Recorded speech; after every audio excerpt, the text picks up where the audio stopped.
Welcome to Weird Web Radio, an explorer's guide to hidden worlds of the paranormal and occult, reality-expanding experiences, and the downright weird and bizarre. With your host, Lonnie Scott. And we are recording. Astrea Taylor and Jason Mankey. Welcome to Weird Web Radio. So great to be here. Thanks for having us. It's great to be here 3 times. I feel like a 3-time world heavyweight champion or something. Is this the 3rd or the 4th? Maybe it's the 4th. Wow. Is it? Yeah. You were here for the Horned God, and you were here because I like you, and you were here. I'll have to look back. I've lost track by now. Well, yeah. I'll ask Matt Warren. Matt keeps track of how many times everybody's been on the show for me. I don't know if Matt knows that or not, but that's his scary. job. So for people who don't know, I'm going to read the little snippet off the back of your new book. History, Insights, and Magical Practice, Modern Witchcraft with the Greek Gods. A book, by the way, when it arrived, had my 11-year-old daughter quite stoked, because she is getting very interested in the Greek gods. Wonderful. Yeah, that's what I like to hear. So, on here, we'll go with Astrea first, an eclectic pagan witch and the author of Air Magick and Intuitive Witchcraft. She has a master's degree in environmental sciences from Wright State University. Astrea presents workshops and rituals online and at festivals, and she blogs at Starlight Witch on Patheos Pagan. You can find her on Instagram at Astrea Taylor, on Facebook at Astrea Taylor Author, and on Twitter. Nope, not what you think. It's at Astrea Writes. That's why I can't find her there. That now I know. Yeah. Jason Mankey, also known as Jason, is a 3rd-degree Gardnerian high priest and helps run 2 witchcraft covens in the San Francisco Bay Area, because why wouldn't you? Who doesn't have free time? He's a popular speaker at pagan and witchcraft events. Jason's also the author of several books, including, and not limited to, The Witch's Book of Spellcraft and The Horned God of Witches. We covered The Horned God of Witches last time you were here. As everyone knows, I highly recommend it. I thoroughly enjoyed that book. You can follow him on Instagram and Twitter at PanMankey. All right. Well, isn't that a mouthful? It is. Yes, and Jason has a wide tour of events coming up. Please tip your presenters and make sure they're being paid. Jason also works for whiskey. I'm not sure about Astrea. I'll trade and barter. I'll trade and barter. There you go. All right. First things first around here are very simple. I want to know about hauntings. So, Astrea, you can go first since Jason's been here a couple times. Have you ever experienced anything that could be called a haunting?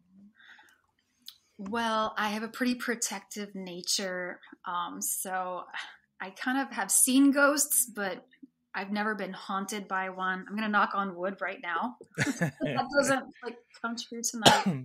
So you say you've seen ghosts, like you see them, physically see them as real as you would see us. Yeah, pretty much. The ones that I've seen were translucent. They were whitish translucents, but I've seen ghosts and I've interacted with them, but they don't haunt me. I don't know if I'm possible, I guess. So where are you? Like, could you share one of these experiences where you've interacted with what you're calling a ghost? Yeah, sure. So there was this one time I was getting ready for a party and I was dashing from room to room, getting things ready. I was all alone in the house. And then as I was walking into the kitchen, I see this figure of a woman standing kind of by this old phone well area, the wall. And she's just looking around at my house and nodding and like going like, oh yes, with their fingers like templed below her chin. And then I stopped still and I froze.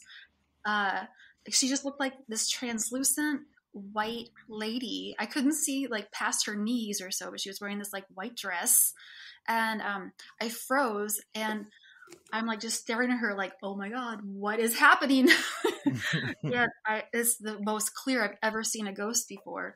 And she looks at me and her eyes go wide in surprise, and she just like disappears instantly. But we had that interaction, and I had to be like, okay, okay, ghost lady, I don't know who you are. I don't know how you got past my protective wards, but this is my house. I'm a witch. I can deal with you if I want to.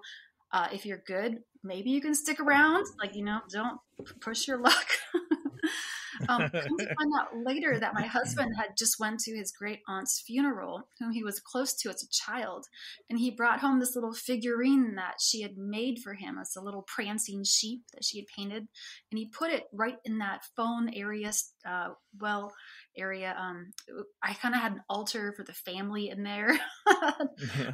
Like, why would you put that in there? You just put it in there. It turns out it's okay. It's Grandma Etta. I still say hello to her sometimes. I don't see her anymore, but we know Grandma Etta is helping keep us safe and watching over us. I like that.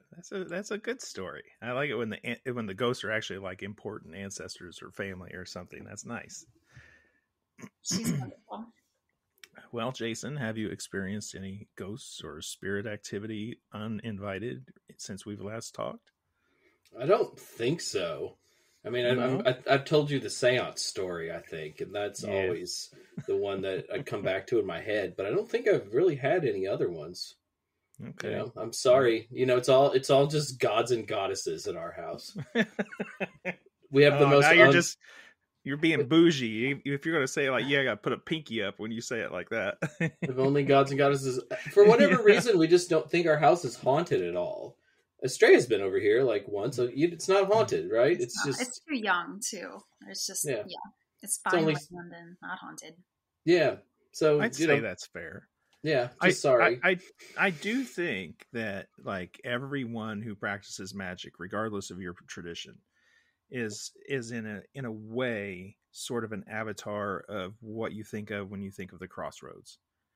That you yourself become some sort of liminal space in the world, attracting this kind of activity.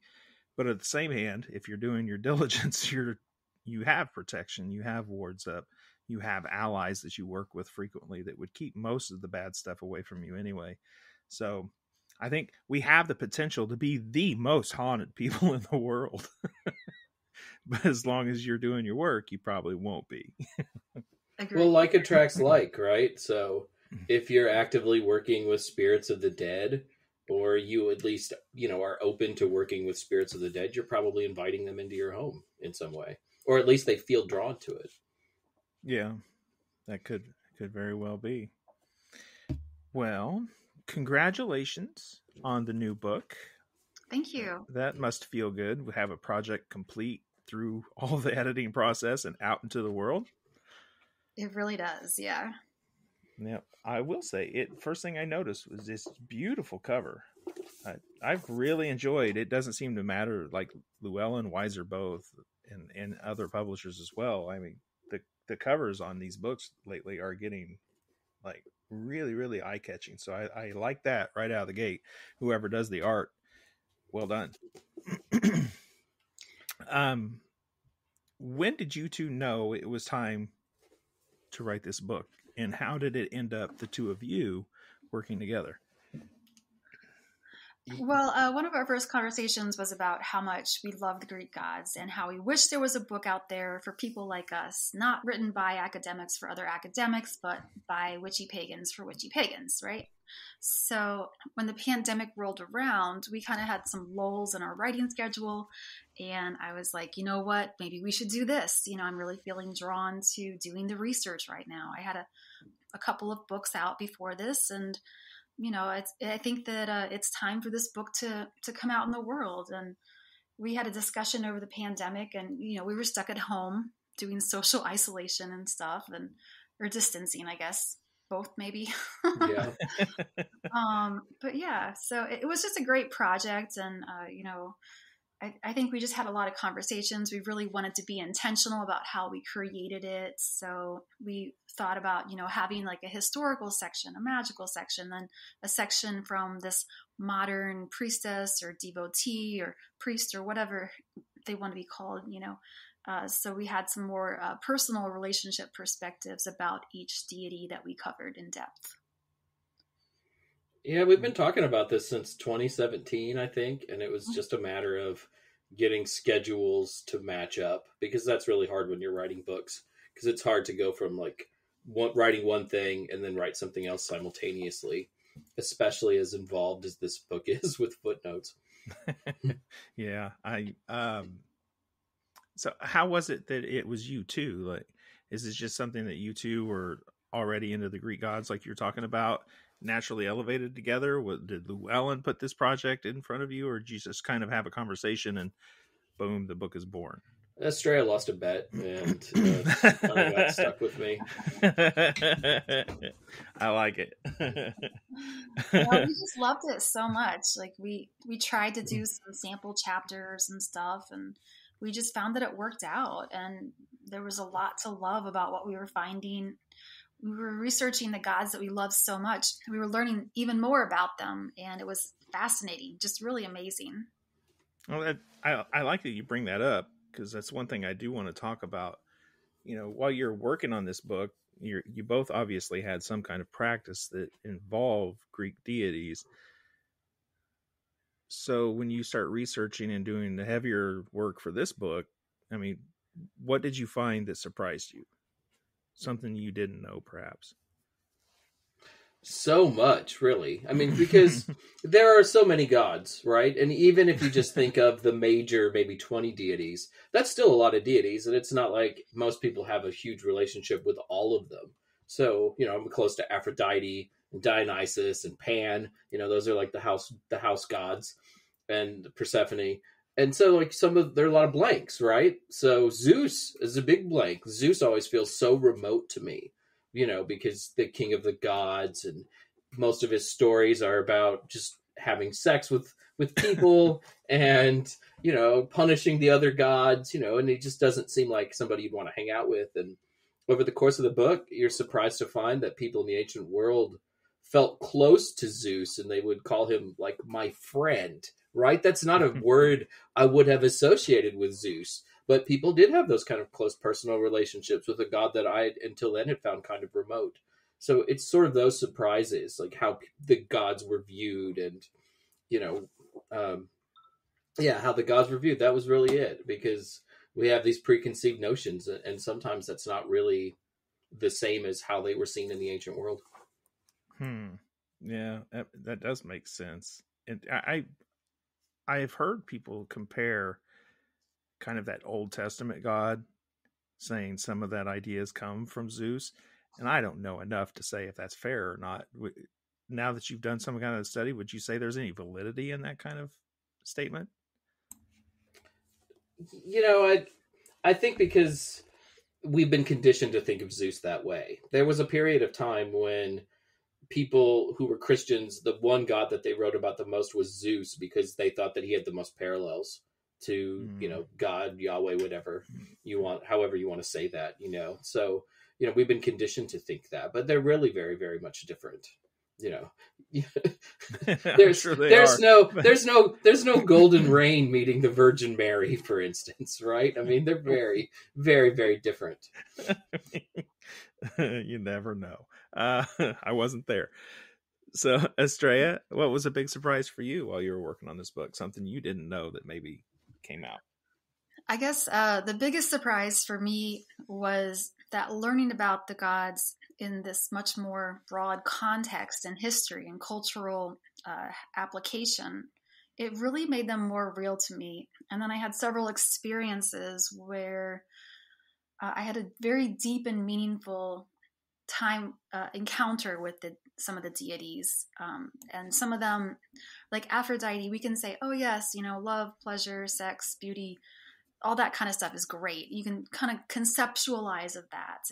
It's great to think about that kind of stuff, but to really feel it in your body and to feel like, you're a deeply sensual person, is magical, and it's a next level kind of thing. And I've had that experience with a few of the gods, and it's just mind blowing what can really happen, and like how they can help you kind of level up in that way, in a way at least, and really embody some of your strengths and powers. So that was just one of the best experiences ever, just from writing this book and researching it, and trying to do the spells that I was writing about, and experiencing what came about after that, after I did the spells and stuff. I just love that. It was amazing. That's pretty cool. And so you get these surprises, I guess, and you discover things you didn't know necessarily. At the same time, you're in familiar ground to a point. So while you're working on the book, fleshing it out, combining new research, discoveries with things you already know, part of your practice, what would you take away as one of the most important lessons that you shared with readers in this book? Something that you really want them to know? Hera is awesome. Because it's really hard to say. I like people to know history, right? I think history is important, and seeing how these deities were worshipped 2,500 years ago is pretty cool and can offer some insights into their nature. But one of the things about the book that we both were, I think, passionate about is the story doesn't end, when Athens becomes a part of the Roman Empire or the Roman Empire falls. These deities don't go away. They're not just isolated to one area, so we wanted to make sure to share these stories, like how they showed up in other places and how people have seen them in modern times. That's really important to me. It's not just a book about the ancient past. It's a book about the present too, because these gods are very active in the present. Yeah. Mm-hmm. The first word of the book title is modern. Yeah. Right. Yeah. These gods are very much with us today, and they come when we call upon them, and, they help us with whatever we need. So I agree. That's the biggest takeaway I think that there is. So how do you take lessons from history, I guess, what's important there that you find, and bring it to your modern practice for a witch? Like, you look at the vast amount of the historical record that survives from Greek mythology, and the philosophers, even, we know what they wrote and thought and argued to a greater degree than many other, ancient cultures. So you want to take that and shape it into your practice of witchcraft today. How does that work? Well, I think the modern context is, again, what's really insightful and important. Like, we live in the modern age. None of us are using a magnifying glass to start a fire, right? Here we are. We're probably using our social media and our technology to do a lot of different things. We're using our, natural gas ovens or electric ovens. So, we're not in the past. And while doing something in the past, like Hellenistic, or, the Reconstructionism kind of stuff is really admirable, and we think it's great. We kind of just want to stay rooted in the modern age. So we think that we give a good presentation of how the gods kind of wove themselves into modern history from the Greek times, pre-Greek times as well. And then into the Roman era, there was a combination of those gods, the Greek gods with the Roman gods. And then the Romans, of course, had their own conquests and brought those deities to other places. And then the people who, founded America, where we are, they brought the gods with them as well, intentionally or not. So I think that, just tracing the history all the way back and then all the way forward, but just remaining rooted right here in the present moment is really powerful. And then, knowing that they were these ancient, huge beings, power, that can really help you achieve whatever you want to achieve if you take the time to learn about them, make a few offerings, call upon them, approach them as a friend, and then build that relationship and keep going. One of the things that I really like about tracing the history of these deities is the constant change, right? Because they weren't worshipped like one particular way in the year 500 BCE, right? They're worship was always progressing. It was always growing. Sometimes they would lose maybe a characteristic or an attribute that they had, and then they would gain another one. Sometimes some of the deities would just sort of merge into each other for a period of time, and one of the things about mythology, like when you read Bullfinch or something like that, is it seems to be this very well organized story, and that's laid out in a certain way. And the truth is that mythology and those stories are really messy. For every, one version of the story that there's probably 9 other versions of the story that contradict each other. I mean, we don't even know really who the parents of some of the deities are. Aphrodite's parentage changes, whether you're reading Hesiod or Homer. And I love that kind of messiness of it, because that's what life is. Life is messy. So maybe the gods should be messy too. And part of the popularity of the gods is their humanity. The mythology tells you that they can be petty, they can be compassionate, they have all of these emotions that human beings have.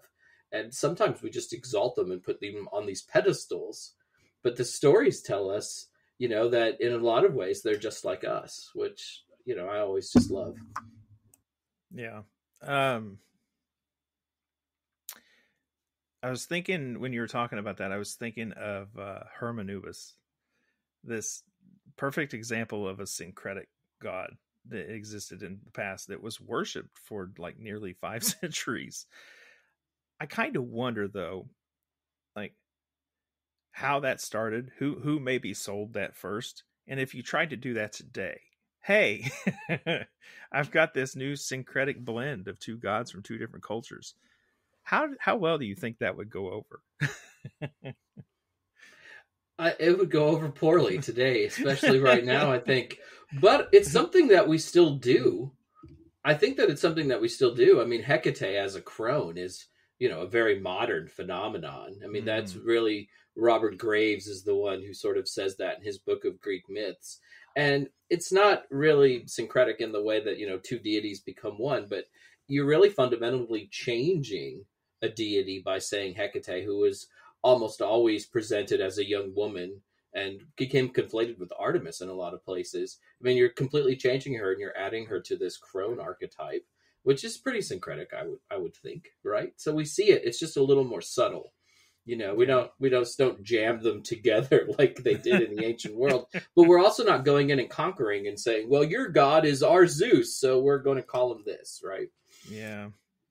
I could, I'm going to start trying to sell like an Odin Thoth or something. And see how well it goes over at the next Troth Moot. And all the Troth members that are just sent me an email, I'm sure. No. Something else you said there too. Well, I guess before I jump into it, you brought up Hecate, and Hecate is in this book, although not one of the Olympians. Hecate appears in the other category. Well, she's not an Olympian. I don't know what to tell you. She's not an Olympian. No, I get that. I think it's perfect that she appears in that section, as she should anyway.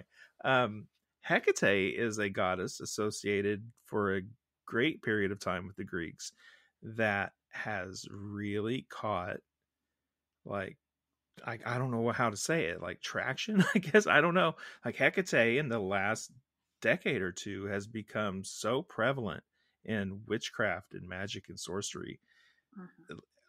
And I'm not sure how to explain it until I worked with Hecate myself as part of Jason Miller's strategic sorcery course years ago, and then getting more and more involved through other things. I came to understand it for myself, but what do you think it is about Hecate in particular that has such wide appeal now? Well, I think she's appealing because, number one, she's a goddess, and a lot of people are looking for a empowering, womanly, female, whatever, femme presenting goddess, whatever, to inspire them. And she's also the goddess of witchcraft and magic, so that is pretty badass. You look at everyone else, they're not that deity of those things, but they there was ancient witchcraft and ancient magic that called upon most of the deities for different things.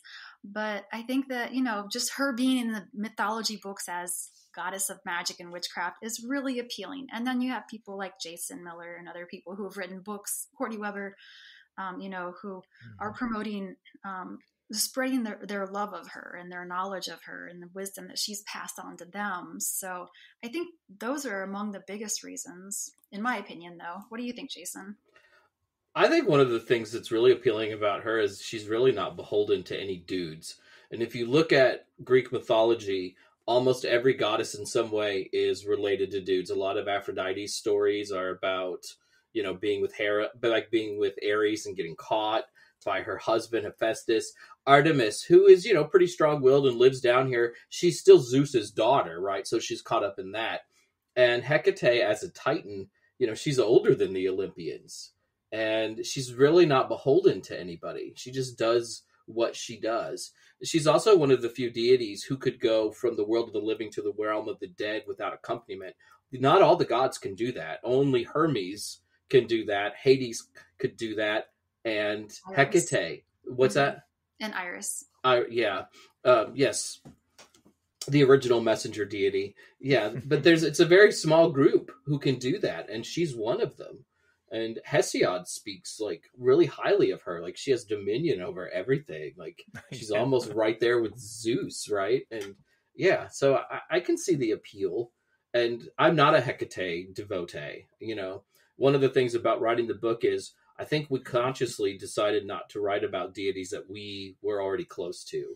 Like I didn't write about Pan and I didn't write about Dionysus, though I could probably write about that in my sleep, but it feels like I'm repeating something I've already done. And because I was not a devotee of Hecate, I thought it was like a really good exercise for me to get to write that passage. And it's one of my favorite things I've ever written because it was so eye-opening, right? There's just something about her that's very empowering, especially over the last 6 to 8 years. There was the pandemic and there was a certain president and stuff. You feel disempowered, right? I mean, you don't know what to do. And there's this goddess saying, hello, I'm the goddess of magic and witchcraft, come and do this stuff with me. And so, yeah, there's a lot of appeal there. Yeah. And I think, I'm most familiar when it comes to anything involving the Greeks. Hecate is where I have all my familiarity. And that's only because of my practice of sorcery.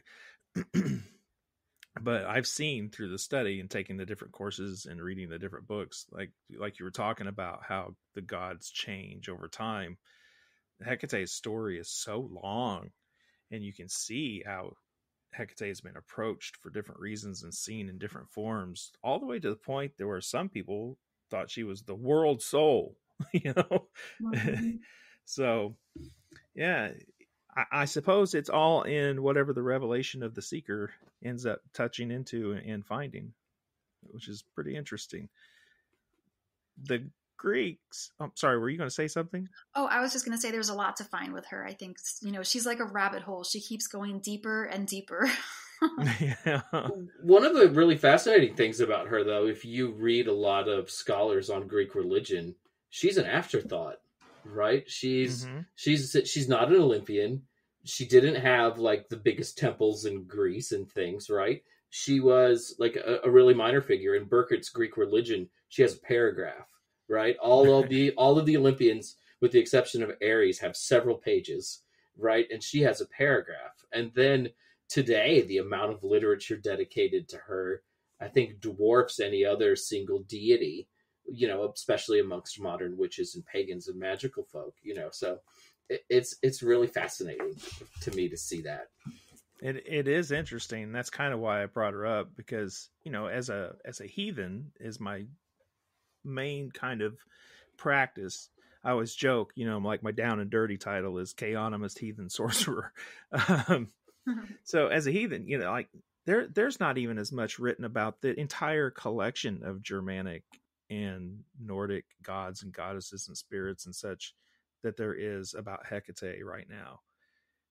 And so when I say that Hecate has caught traction in the minds and hearts of so many people practicing now, it's like she in some ways could be said certainly a major goddess of our times. Oh yeah, absolutely.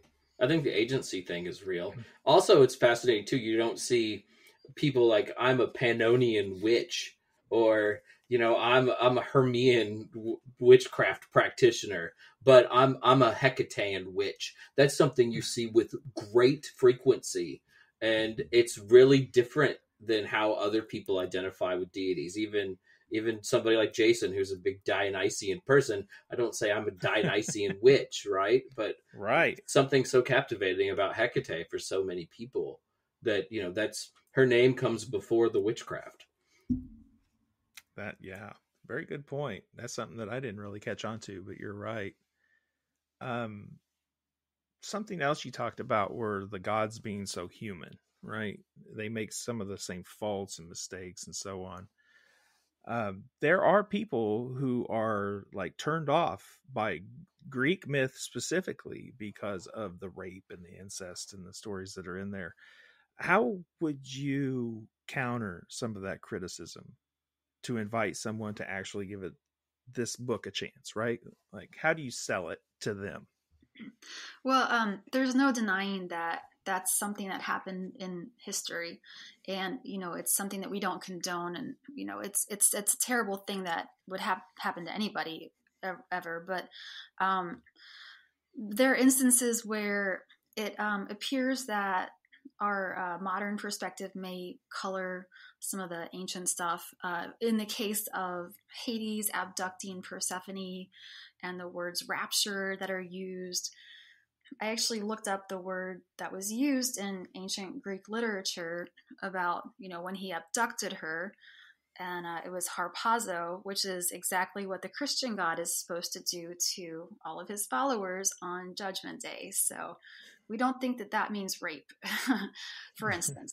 So there's like one instance of, how to conceive of some of this stuff. But the other way that I look at some of it is that the myths weren't necessarily meant to be taken literally. And there's evidence that people back in the day didn't take them literally. And it wasn't like an encouraging kind of thing.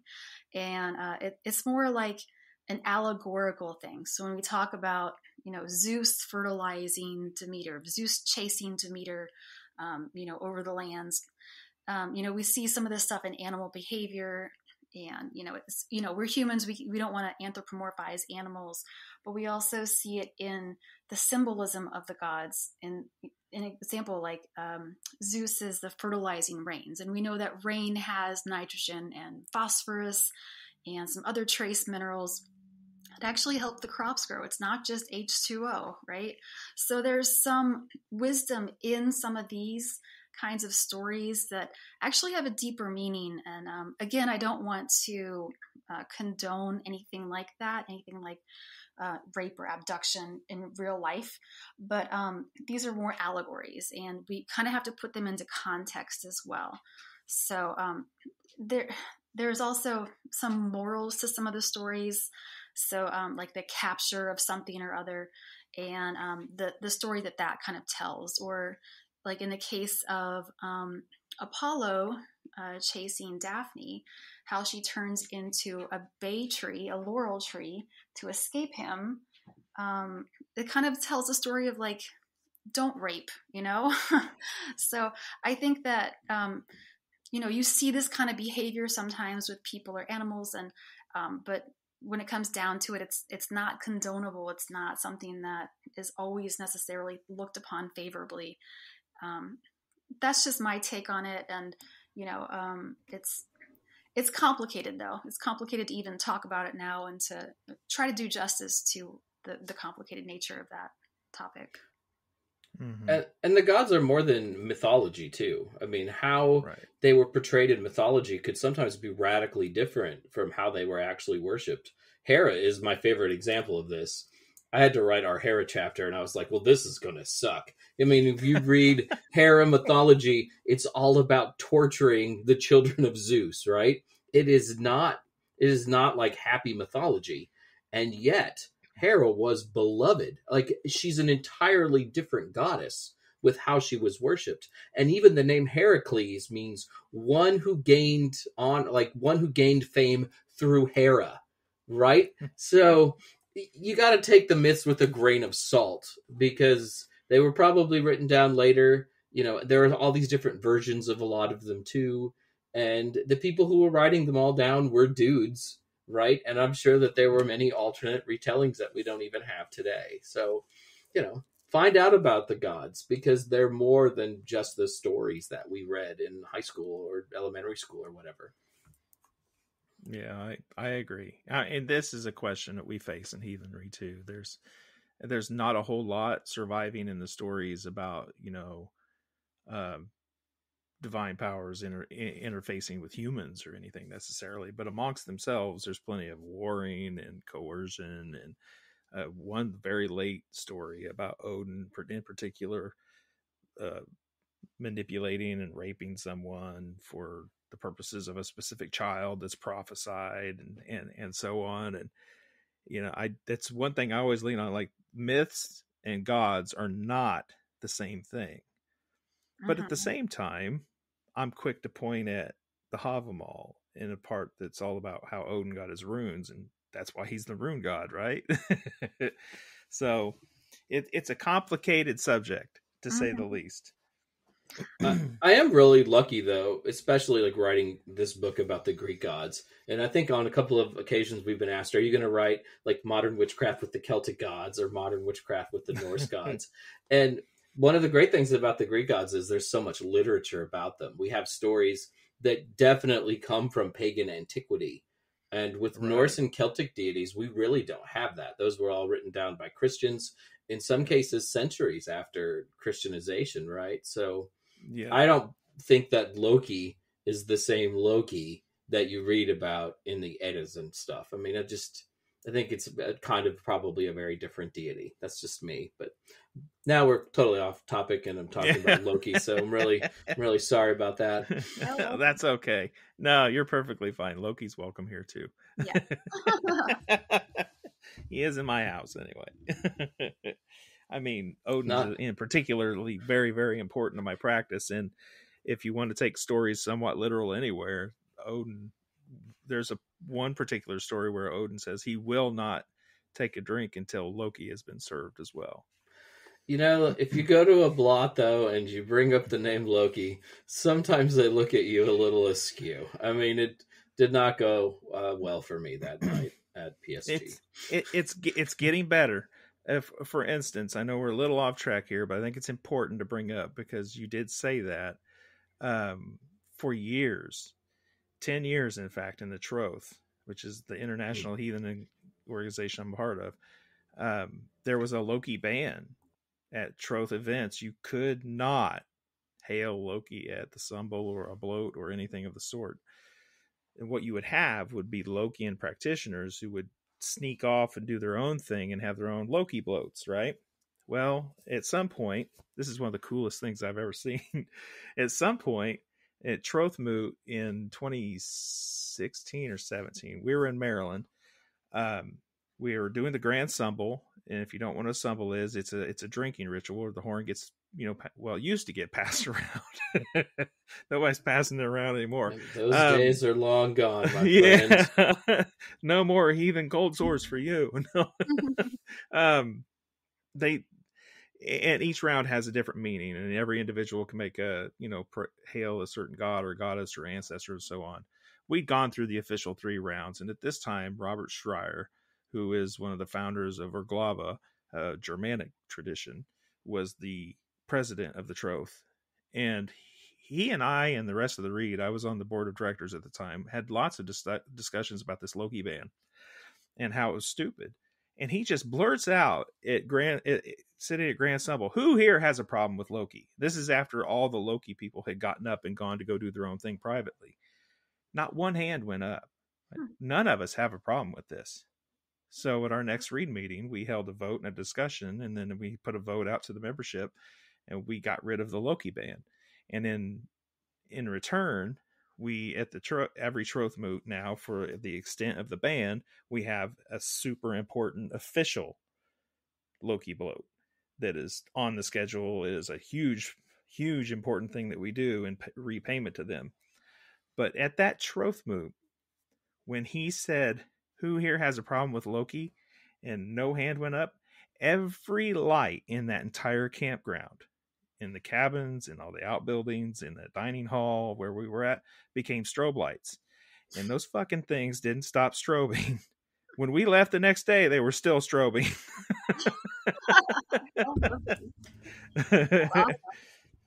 Yeah. So, yeah, Loki will make his presence known when he wants to. That's for sure. And clearly he had something to say here that needed to be heard. Even amongst the Greeks. He's butting into our podcast, Astrea. I don't know how I feel about that. I'll have to have a little chat with him later. There you go. So, oh man, I don't even know what direction I wanted to go from there. Let's go back to the stories themselves, the myths. What's one of your favorites? Like, of all of them that stand out, what, I know that you've got your favorite gods and goddesses, but what's a particular myth that you really like? My favorite's the birth of Hermes.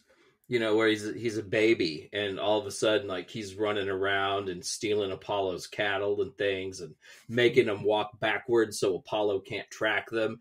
And then he performs a sacrifice, and he's like, I'm going to perform this sacrifice for the 12 Olympians. He's a baby. He's counting himself as number 12, right? And then he gets caught, and he goes up to Olympus, and he's like, I'm just a baby. How can I do that? And I think it's riotously funny, and that's a Homeric hymn. You find that in the Homeric hymns, and it's just like, it brings me to tears. I'm a baby. I couldn't do that, and then everybody makes up, and it's all good. But that's my favorite. I like that one. I think I would have to say my favorite is the story of Demeter and Persephone going to the underworld. And that was a big part of why I wanted to write this book, is because I wanted to research that and find out everything that I could about it and share that with people, because it just seems so mysterious. And it is a mystery cult religion kind of spiritual experience, so it's mysterious on purpose in a way. But what I found was that it seems like, the myth was just so beautiful, and it explains the seasons, but I really wanted to know more about it. So I got a chance to learn more about it, and I got to write about it. So that was fascinating. I like that.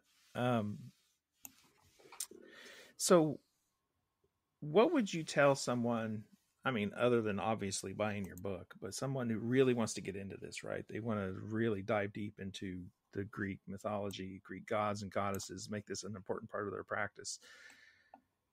What's something that they should focus on, and what's something you think would be a waste of their time? Well, I think that some kind of regular practice is always helpful. It's always a good thing to call upon them regularly, talk to them, introduce yourself, and build that relationship, whether it's, on a daily basis or a full moon basis, or, 4 quarters of the moon, or whatever you want, maybe the solar Sabbats. I just think that regularity and showing up and continuing to show up and making those offerings is going to get you a long way and get you a lot closer to that deity. I concur with all that. Leave them libations, give them gifts. Also, I think you should read about them, but what you read should really depend on what you like to read. If you want to read Percy Jackson, I think that's completely fine. Those books would not be so popular unless the gods were okay with them being popular.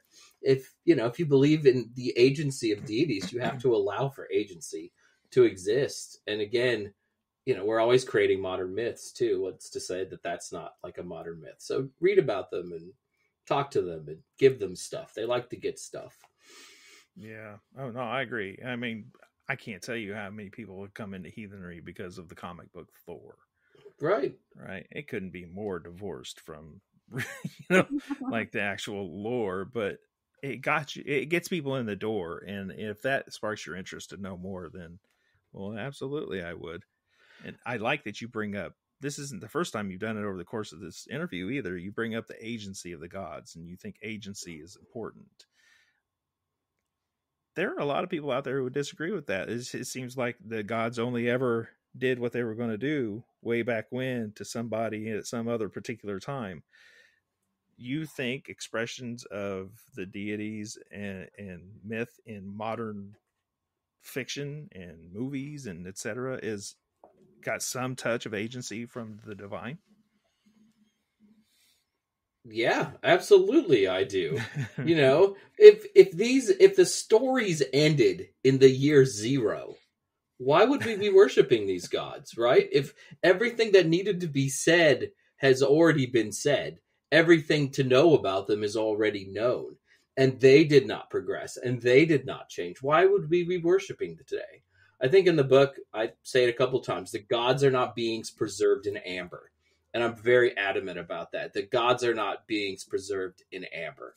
Some of them have had major makeovers. Pan has had a major makeover in the last 200 years. You know, he's got some nice rouge on his face now, some great eye makeup. You know, things have changed a little bit. You know, and some of them haven't, but it's always an evolution. It's always going forward. And gods without agency really aren't gods. They're just stories. Mm. And there have been so many retellings over the centuries and millennia. Really, I mean, Ovid really did a number on a lot of the deities and the interpretations that are still around today. That's right. So, I mean, you have to look at these as kind of like a modern reinvention, not necessarily, personal gnosis, probably, if it's myth, fiction still.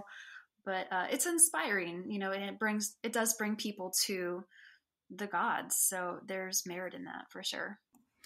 The idea that only Hesiod and Homer ever had like the whispers of the gods in their ears, it just doesn't work for me. I mean, there's so many pieces of beautiful poetry and literature that contains the gods in them. I mean, during the Renaissance, if you went to Rome during the Italian Renaissance, you would see the gods everywhere, perhaps just as much as you would have in the ancient world.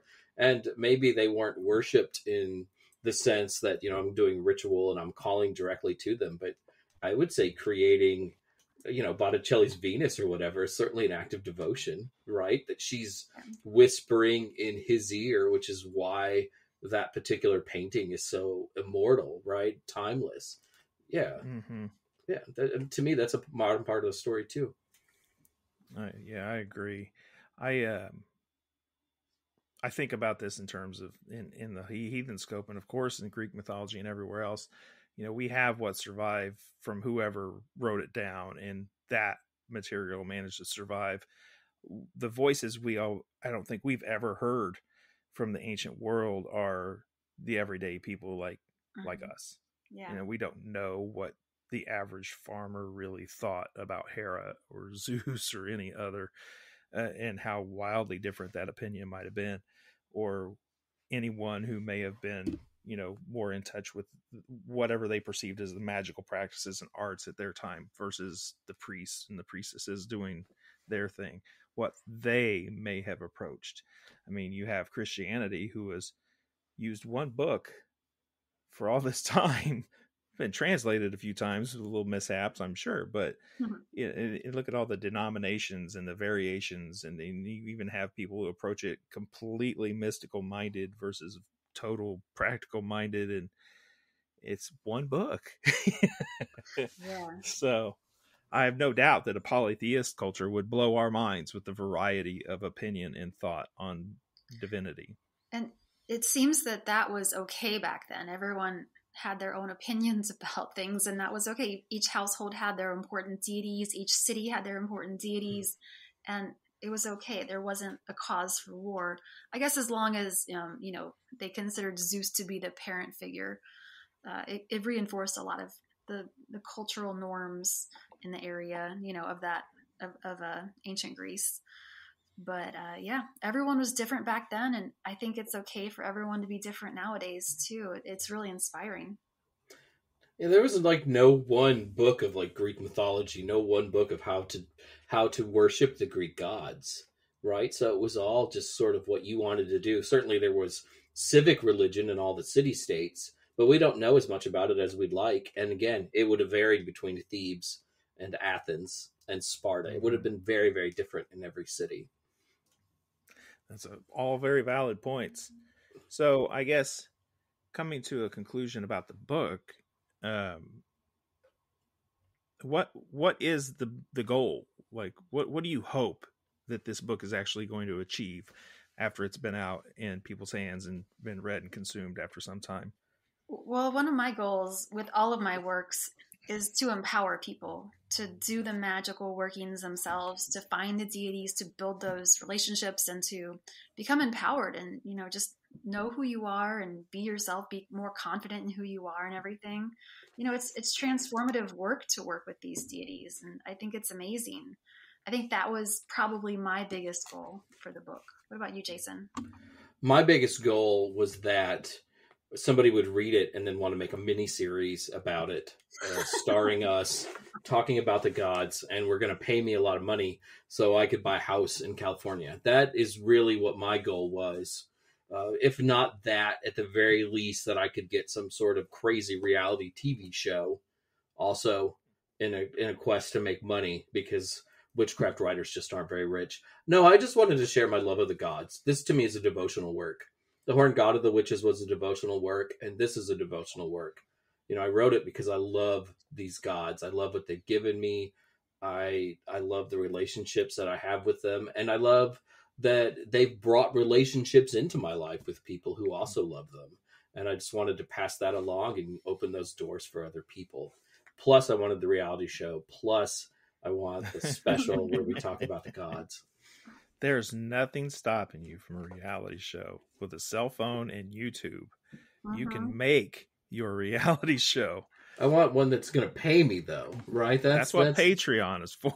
I have a Patreon. There's a spell for wealth that calls upon Zeus, and I have to say I did it when we were writing the book, and it works. So, see, there you go. I really can't be that greedy. I have a great life. There you go. If you were going to give a gift of a book concerning Greek mythology or the gods themselves, or a practice around them, to be a companion to yours, what would it be? Ooh, what I really love? This might be controversial for some people. I really love Nikita Gill's stories about the goddesses. She writes a poetry book about the goddesses and some of the gods as well, and it's really beautiful. It's the way that she describes things is just, it strikes you right in the heart. So that's one of my favorite things to read. We couldn't include her in this really because, it's not really a retelling, and we couldn't even quote her because she has very strict laws about that. But I just think it's beautiful, and it's very inspiring too. What about there's a series of graphic novels by a guy named George O'Connor called The Olympians. And I think those. And I really think they're written for middle school kids. At least our local bookstore keeps them in the kids side and not on the adult side. But they're pretty faithful retellings, but they kind of seem modern in a way. So there's like this one point, this is when I fell in love with them. Hermes is sitting there and Zeus walks up and Hermes goes, "Hi, Pop." And I just love that, right? Because that's probably what they would have said back then, or the equivalent of that, right? And the art's beautiful. The Persephone story is super empowering. It's how I want the Persephone story, especially to be told. They're really fun. They're really gorgeous, and they resonate with me. The story's really, like how he tells the stories resonates, and the art's great. If I haven't said that too, but yeah, to me that's a really good introduction. I think a lot of the mythology books, people approach them too seriously, so I'm always hesitant to say that that's maybe what you should read first, like Edith Hamilton or something, because I think we look at it in these really revered sort of terms, right? Like revered terms. Right. And seeing a graphic novel is just a little more cheeky, and a little more fun, and very, very much accessible. I'm glad you said that. I was thinking, I found those on Amazon, and I was thinking about getting them for my daughter, my 11-year-old, who's gotten very, very, very interested in the Greek gods, in particular Aphrodite. So the Aphrodite, I think I'll go ahead and pick those up. The Aphrodite one's terrific too. Excellent. All right. Well, I think we've come to a good point to wrap this up.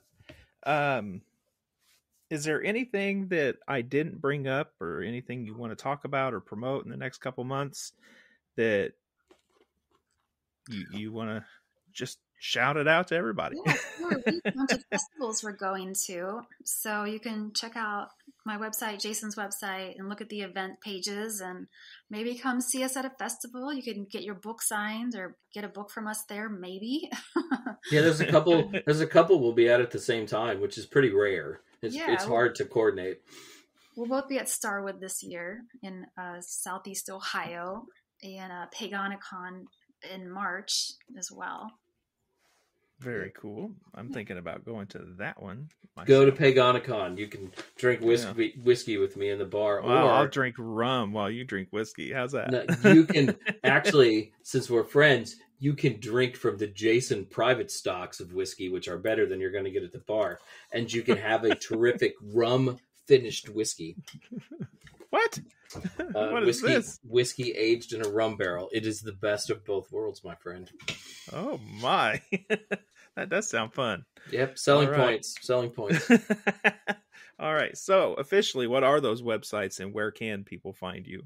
My website is www.astreataylor.com, ASTREATAYLOR. And I'm at panmankey.com, PANMANKEY.com. All right. And all that will, of course, be in the show notes, so everyone can find that linked from the episode. Okay. Thank you so much for being part of the show. I really appreciate the time. Thank you so much for having us. This was great. It's always fun. Now, for the rest of you, if you want to hear the rest of this conversation, you're going to have to go join the membership at patreon.com/weirdwebradio or go to weirdwebradio.com and click join the membership. Everyone out there listening, whether you become a member or not, thank you for listening. Please share this with your friends, your family, and even your familiars. Remember to give us a 5-star rating everywhere you listen. Share your favorite episodes and stay weird out there, my friends. And now it is bonus audio time. Astrea and Jason, are you ready? Yeah. Yes. Okay, first question is for Astrea because she's never been here before. Jason has answered this question. Mm-hmm. First question is always the same for the first visitor. What famous person's resting place do you most want to visit and why? Oh, wow. Do you want to hear how they just answered that question? What famous person's resting place would you most like to visit? That and many others, including what they think about the afterlife, what they may or may not do in cemeteries, what are their traditions, magical practices that have to do with the dead, folklore that surrounds their homes, and so much more, available for only $5. $5 a month.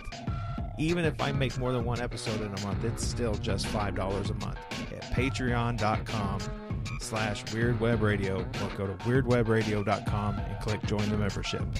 You can find me on Instagram at weirdwebradio. You can find me on Facebook as Weird Web Radio or come join the new, fun and exciting Weird Web Radio Facebook group. Thank you again for being here. Stay weird out there, my friends.